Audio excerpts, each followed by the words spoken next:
తెలంగాణలో హోరాహోరీగా సాగిన పట్టభద్రుల ఎమ్మెల్సీ ఎన్నికల్లో కాంగ్రెస్ అభ్యర్థి తీన్మార్ మల్లన్న 19,375 ఓట్ల ఆధిక్యంతో బీఆర్ఎస్ అభ్యర్థి ఏనుగుల రాకేష్ రెడ్డిపై విజయం సాధించారు. ఈనాడు సంస్థల అధిపతి రామోజీరావు ఈరోజు తెల్లవారు జామున 3:45 స్టార్ హాస్పిటల్లో చికిత్స పొందుతూ తుదిశ్వాస విడిచారు. ఆయన పార్థివ దేహాన్ని సందర్శన నిమిత్తం రామోజీ ఫిల్మ్ సిటీకి తరలించారు. రామోజీరావు గారి మృతి పట్ల జూనియర్ ఎన్టీఆర్ ట్విట్టర్ వేదికగా ఎమోషనల్ ట్వీట్ చేశారు. శ్రీ రామోజీరావు గారు లాంటి దార్శనికులు నూటికో కోటికో ఒకరు. మీడియా సామ్రాజ్యాధినేత మరియు భారతీయ సినిమా దిగ్గజమైనటువంటి ఆయన లేని లోటు ఎప్పటికీ పూడ్చలేనటువంటిది. ఆయన మన మధ్యన ఇక లేరు అనే వార్త చాలా బాధాకరం. నిన్ను చూడాలని చిత్రంతో నన్ను తెలుగు సినీ పరిశ్రమకి పరిచయం చేసినప్పటి జ్ఞాపకాలు ఎప్పటికీ మరువలేను. ఆ మహనీయుడి ఆత్మకు శాంతి చేకూరాలని కోరుకుంటూ వారి కుటుంబ సభ్యులకు నా ప్రగాఢ సానుభూతి తెలియజేస్తున్నాను అని ట్వీట్ చేశారు. మృగశిర కార్తె సందర్భంగా ఆస్తమా బాధితులకు బత్తిని కుటుంబీకులు తరతరాలుగా అందిస్తున్న చేప ప్రసాదం కోసం లక్షలాది మంది ఎగ్జిబిషన్ గ్రౌండ్కు చేరుకున్నారు. ప్రతి సంవత్సరంలాగా ఈసారి కూడా అవసరమైన మందును బత్తిని సోదరులు సిద్ధం చేశారు. సుమారు 6 లక్షల మందికి సరిపడా చేప ప్రసాదం మందును సిద్ధం చేసి పంపిణీ చేశారు. ఈనాడు సంస్థ అధినేత రామోజీరావు మృతి పట్ల టీడీపీ చీఫ్, ఏపీకి కాబోయే సీఎం చంద్రబాబు దిగ్భ్రాంతి వ్యక్తం చేశారు. రామోజీరావు తెలుగు వెలుగు, ఆయన మృతి తీరని లోటు అన్నారు.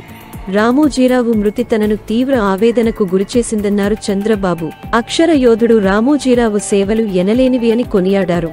అయితే నిన్న ఎన్డీఏ భేటీలో పాల్గొన్న చంద్రబాబు ప్రస్తుతం ఢిల్లీలో ఉండగా నేడు ఆయన హుటాహుటిన హైదరాబాద్ చేరుకుని రామోజీ పార్థివ దేహాన్ని సందర్శించారు. కూటమి అధికారంలోకి రావడంతో దివ్యాంగుల్లో జోష్ నెలకొంది. ఇప్పటివరకు నెలకు 3,000 రూపాయలు మాత్రమే పెన్షన్ అందుకుంటున్నారు. అయితే వచ్చే నెల నుంచి 6,000 రూపాయలు అందనున్నాయి. ఎన్నికల హామీలో భాగంగా జూలైలో ఒక్కొక్క లబ్ధిదారుడికి పెండింగ్ బకాయితో కలిపి 15,000 రూపాయలు పెన్షన్ రానుంది. ఆంధ్రప్రదేశ్ రాష్ట్ర ప్రభుత్వం రిజర్వ్ బ్యాంకు నుంచి 2,000 కోట్ల రూపాయల అప్పు తెచ్చేందుకు సిద్ధమవుతోంది. 11వ తేదీన ఆర్బీఐ నిర్వహించే వేలంలో 2,000 కోట్ల రూపాయల అప్పు తీసుకొస్తారు.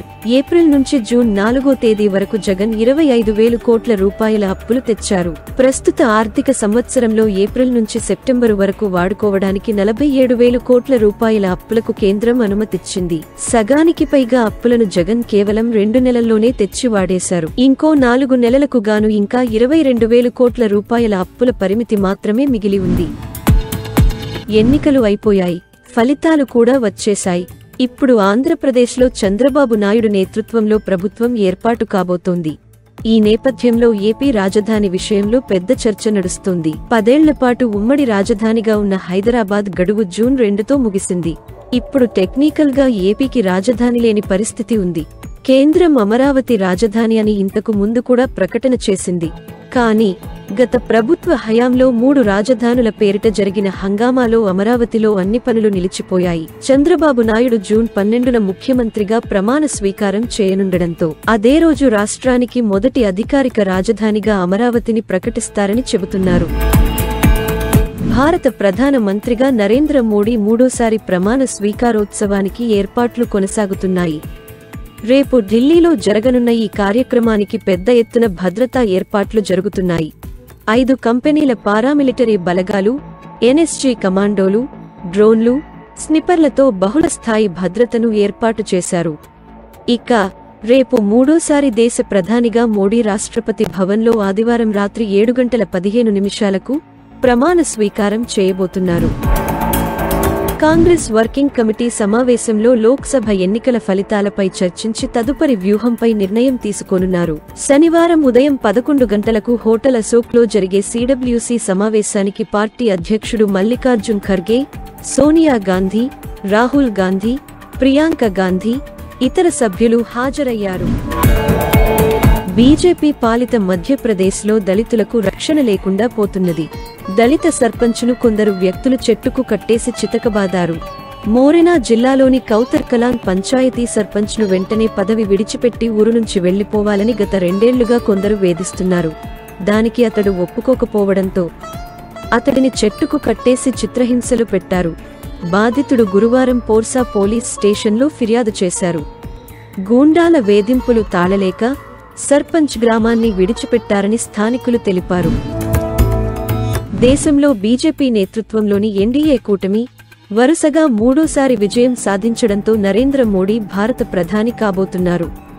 ఆ తర్వాత పాకిస్తాన్ నుంచి ఓ వ్యాఖ్య వచ్చింది. నరేంద్ర మోడీ మరోసారి ప్రధానిగా ఎన్నికైన తర్వాత పాకిస్తాన్ ఇప్పుడు శాంతి గురించి మాట్లాడుతోంది. భారత్తో సహా అన్ని పొరుగు దేశాలతో శాంతి చర్చలు జరపాలనుకుంటున్నట్లు పాకిస్తాన్ శుక్రవారం తెలిపింది. అలాగే సహకార సంబంధాలను కలిగి ఉండాలని, వివాదాన్ని పరిష్కరించుకోవాలని పాకిస్తాన్ కోరుకుంటుంది. రష్యా ఉక్రెయిన్ యుద్ధం ఇప్పట్లో ఆగిపోయేలా కనిపించడం లేదు. రోజు రోజుకు మరింత ఉధృతమవుతోంది. తాజాగా రష్యా ఆధీనంలో ఉన్న లుగాన్స్క్, ఖేర్సన్ ప్రాంతాలపై ఉక్రెయిన్ దాడులు చేసింది. ఈ ఘటనలో 26 మంది ప్రాణాలు కోల్పోగా 15 మంది గాయపడ్డారు. అంతర్జాతీయ క్రికెట్లో ఆఫ్ఘనిస్తాన్కు ఒక్క ట్రోఫీ గెలిచిన చరిత్ర కూడా లేదు. కానీ అలాంటి జట్టు టీ20 వరల్డ్ కప్లో న్యూజిలాండ్ను చిత్తుగా ఓడించింది. కివీస్ ఆటగాళ్లను చెత్తగా పెవిలియన్కి పంపించింది.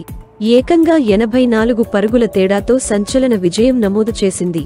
క్రికెట్లో ఈ ఫార్మేట్లో అయిన ఆఫ్ఘనిస్తాన్కు ఇదే అతిపెద్ద విజయం. ఫ్రెంచ్ ఓపెన్లో స్పెయిన్ స్టార్ కార్లోస్ అల్కారజ్ ఫైనల్కు దూసుకెళ్లాడు. నువ్వానేనా అన్నట్లుగా ఆద్యంతం రసవత్తరంగా సాగిన మెన్స్ సింగిల్స్ సెమీఫైనల్స్లో ఇటలీ టెన్నిస్ ప్లేయర్ జానిక్ సినార్పై అల్కారజ్ విజయం సాధించాడు.